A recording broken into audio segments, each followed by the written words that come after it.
E eu não vou deixar você enquanto esse plano não for realizado.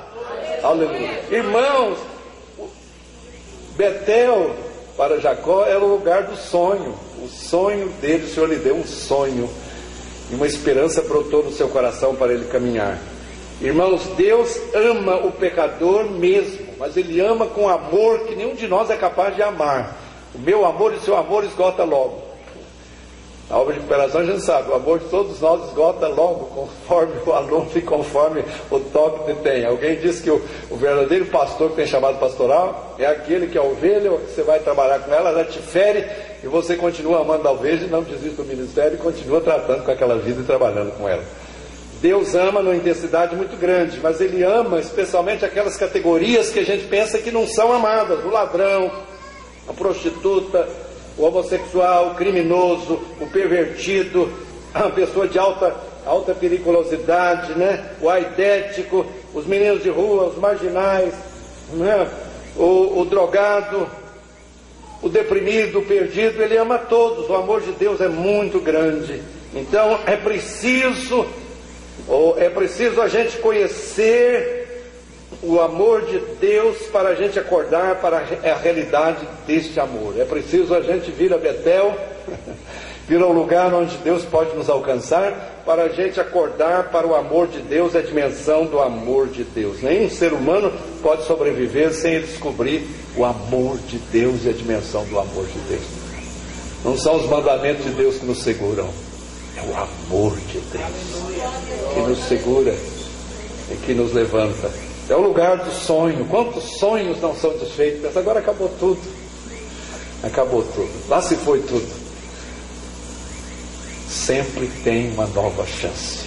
Sempre tem uma nova chance. Eu tenho lutado com vidas, às vezes que a nossa luta, minha da Ana, tem sido anos e sempre recaindo. Mas Deus nunca disse que não tinha uma chance para aquela vida. E nós continuamos crendo, trabalhando. E o dia chegou em que isso aconteceu. Aleluia! Então existe um lugar também, aquele lugar também é o lugar do sonho. Você já perdeu os seus sonhos? Parece que acabou tudo. O sonho. Uma das características do drogado é que ele perde a visão do futuro. Ele não consegue ver mais futuro. E a maconha tem para isso um efeito dos mais terríveis que se possa imaginar. Eu nunca vi uma droga mais terrível do que a maconha, apesar de não ser considerada a pior de todas. Mas sabe o que é terrível dela à medida que a pessoa usa? Que a pessoa encontra às vezes uma satisfação nela, né, para viver sem precisar olhar para nada. Ela entra naquilo e entra numa boa, e parece que está tudo bom. E à medida que ele vai entrando com todas as drogas, chega um ponto que a pessoa não consegue mais suportar a realidade. Por isso que o drogado, aquele que enfrenta as drogas, ele tem muita dificuldade de perseverar. Porque perseverar para ele é muito mais do que para qualquer outra pessoa. Você não imagina às vezes o que um desses que foi dominado durante anos, para ele poder perseverar, o que é necessário? Para ele perseverar em trabalhar, perseverar em olhar para o futuro e querer alcançar. Ele tem uma dificuldade muito grande de alcançar. Por isso a maior necessidade, né, das vidas assim é elas descobrirem que para Deus o sonho nunca acabou. E Deus continua sonhando, e essa palavra é muito importante. Eu estou com você e tenho um futuro para a sua vida, e esse futuro vai se realizar mais dia, menos dia. Eu estava me lembrando isso, o Tom relembrou a minha despedida no final da última circular, né? Ele me lembrou porque eu estava meditando na experiência do salteador. Eu estava meditando porque às vezes algumas vidas dizem: mas eu desperdicei tudo, toda a minha vida, agora eu estou no fim, o que eu vou fazer, que futuro eu tenho? Então eu lembrei desse salteador. Eu falei, aquele salteador foi no último momento, no último tempo. Quanto tempo ele teve? Ele ainda viveu, talvez uma meia hora, se foi muito que ele viveu. Ele se voltou para o Senhor o alcançou, falou ao coração dele, o amor o alcançou. Ele pensa, ele não fez nada para Jesus, não pode fazer nada para Jesus. O que foi a vida dele? Irmãos, a história dele está na Bíblia, nos Evangelhos. Você pode imaginar a quantidade de gente tem sido alcançada através dessa história, através da experiência dele, do salteador. No meio de toda aquela multidão, de todos que estavam ali, quem foi alcançado? Ali na cruz, no último momento, no último minuto, foi aquele salteador. E a gente pensa que não fez nada para Jesus.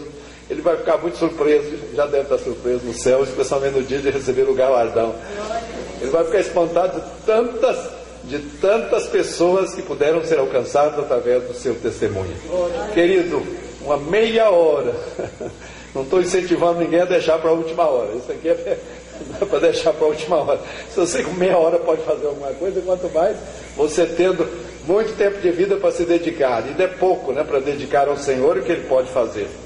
Mas a última, significado profundo daquele lugar, eu creio que está por trás também deste momento aqui, dessa alegria, dessa ação de graça, desse desejo de adorar e louvar a Deus, de parar um tempo e agradecer tudo que aconteceu até aqui, as pessoas que foram movidas para ajudar, que estão envolvidas, nos alegrar no amor que as vidas, né, que Deus operou. O último significado, irmãos, está exatamente aqui, que Betel é o lugar do encontro. Será que existe um lugar em que a gente possa encontrar Deus? Possa encontrar Deus? Olha na igreja. Onde a gente pode encontrar Deus? Para muita gente é tão difícil encontrar Deus na igreja, eles não encontram Deus. Tem muita gente procurando Deus em tudo quanto é parte, tudo quanto é lugar, não consegue encontrar Deus. Você vê, aquele lugar foi o lugar onde eu diria até o contrário, não foi Jacó que encontrou Deus, porque Deus já estava procurando Jacó muito antes. Na angústia dele foi o lugar em que ele resolveu dar uma chance para Deus, resolveu buscar a Deus, mas ele descobriu que Deus já estava lá o procurando. Então foi o lugar em que Deus conseguiu encontrar Jacó. Ele conseguiu entrar na vida dele e encontrá-lo. Eu não sei como, depois daquele dia de angústia também, o Senhor conseguiu entrar na minha vida e me encontrar. O problema que eu tinha na minha vida, e que me afetava profundamente, é que eu sentia ódio de mim mesmo, né? Eu não dava valor nenhum a mim mesmo. Eu tinha ódio de mim mesmo. Eu me julgava alguém que ninguém poderia amar. Acho que esse sorriso ainda eu conservo um pouquinho disso, né? Eu estou me defendendo. Papai não soube me corrigir na ignorância dele. Ele me deu uma surra violenta sem me preparar para aquilo. Eu não sabia que aquilo era errado, nem imaginava que era errado. Ele me deu uma surra violenta e aquilo afetou a minha personalidade. Eu fiquei tímido, fiquei com medo da vida, de tudo, todo mundo. Eu não esqueço, às vezes, que papai pediu perdão para mim, tentou pedir para dar para mim. Ele via um reflexo disso na minha vida. Então eu não conseguia experimentar amor. Mas, irmãos, poucos dias depois, quando eu voltei ao Senhor, eu não sei como, Ele encontrou o caminho para o meu coração. Eu senti amado pela primeira vez. Foi o dia em que eu fui batizado com o Espírito Santo, cheio do Espírito Santo. Eu não falei em língua no momento, porque a minha mente era muito forte para poder falar em línguas, né? Mas mais tarde eu falei. Mas a experiência com o amor de Deus foi tão grande para mim, eu senti que eu virei gente de novo, né? Uma das características, por isso fala gente livre, né? Gente livre. A coisa mais maravilhosa do mundo é a gente sentir gente de novo. O que é ser gente? Ser gente, para mim, era capaz de sentir. Quando uma pessoa chora, eu consegui chorar com ela. Quando ela se alegra, eu consegui me alegrar com ela. Quando ela se preocupa, eu consegui me preocupar com ela. Sem que isso atrapalhe eu de servir a Deus, de caminhar. E as minhas emoções eram bloqueadas. Naquele momento o Senhor desbloqueou as minhas emoções e eu pude conseguir amar de uma forma tremenda. Irmãos, onde um alienígena pode ir? Você sabe o que é um alienígena? Um alienígena é alguém que é de outra terra, de outro mundo, porque ele não se sente bem aqui. Quando eu voltei dos Estados Unidos, perdi a minha fé, eu era um alienígena. Você sabe a coisa mais estranha do mundo? Voltei, formei, recebi o meu grau. Para mim foi uma decepção muito grande, porque interiormente eu perdi com aquilo tudo.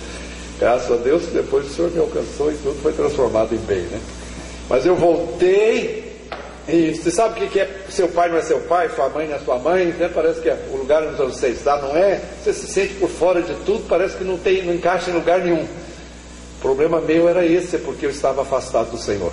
Quando eu retornei para o Senhor, irmãos, nesse dia, quando o amor de Deus me alcançou de uma forma profunda, Deus conseguiu encontrar o caminho para o meu coração, e eu consegui encontrar o caminho para encontrar Deus. Aleluia. Em Jesus. Irmãos, eu me senti gente novamente. Meu pai era meu pai. Eu estava a 2.000 quilômetros de distância, e meu pai era meu pai, minha mãe era minha mãe, meus irmãos eram meu irmão. Minha avó, que muito crente, morrido quando eu estava nos Estados Unidos, eu nem senti a morte dela. Eu senti nessa ocasião a partida dela profundamente. Eu senti novamente, eu agora virei gente. A sensação que eu tive, graças a Deus, agora eu sou gente, eu sou normal, eu consigo reagir. Por isso chama gente livre. O maior desejo daqueles que passam por recuperação é se tornar gente de novo, ser capaz de amar. Você vê esse caso aí horroroso, alguém que fez o que ele fez, ele mesmo desesperado, né? Não sei no desejo dele, mas no fundo, alguém assim, será que Deus o amava? Continua amando? Tinha que excluir. Eu creio que Deus o amava até o último momento. Havia chance para ele, né? Haveria chance para ele, e sempre haveria chance para ele. Mas será que essa palavra de esperança pôde chegar a ele? Então, irmãos, é preciso conhecer Betel para nós verdadeiramente encontrarmos Deus. Encontrar Deus e a nossa vida ser transformada e ser mudada. Note o que ele disse: ao Deus que me respondeu no dia da minha angústia, que me acompanhou no caminho por onde eu andei, né? Quando ele se encontrou de novo com Deus, Jacó agora mudou completamente a visão dele e todas as coisas. É isso, esse é que é o segredo do programa. À medida que a pessoa vai tendo encontros com Deus através do programa, desde o a sós, as palavras que vai recebendo, a influência das pessoas que servem o Senhor, ele vai tendo um impacto com o Senhor e ele vem a conhecer. Qual é o momento disso na vida de alguns? Sempre é misterioso isso. Eu procuro ouvir muito, especialmente antes de batizá-los, eu procuro ouvir a experiência, como é que ele foi alcançado. As histórias variam, você nem pode imaginar. Alguns são alcançados de uma forma, outros de outra. Você nunca imagina a maneira, mas uma coisa é certa: Deus consegue alcançar as vidas quando a gente menos espera. Aleluia. Então, queridos, né? Você vê, é o lugar também do encontro, né? É o lugar do encontro. Mais na frente nós descobrimos claramente quem é esse Betel. E quem é esse lugar, que é o lugar que o angustiado pode ir, é o lugar em que o sonho pode voltar, é o lugar onde a gente encontra Deus. Lembra a escadinha de Jacó? A escada de Jacó, os anjos subindo e descendo por ela, e Deus ali perto. Lá na frente, quando o Senhor falou com Natanael, e Natanael ficou maravilhado porque Jesus revelou, né, numa palavra de conhecimento, revelou a Natanael algo que ele tinha feito, que ele nunca imaginou, que ele estava debaixo da figueira. Ele disse: tu és o rei de Israel, o Messias, o rei de Israel. Aí o Senhor disse uma palavra muito importante para ele: você está admirado porque eu te disse que eu te vi debaixo da figueira? Ele diz: coisas maiores você vai ver. Você vai ver os anjos de Deus subindo e descendo. Não é na escada, não, é na escada assim, sobre o Filho do Homem. Quem que é a escada de Jacó? É o Senhor Jesus. É o Senhor Jesus. Ele que é o lugar do angustiado, ele que é o lugar do sonho, quando o sonho volta para o angustiado, ele que é o lugar para você encontrar Deus. É nele que você consegue encontrar Deus, não tem outro caminho.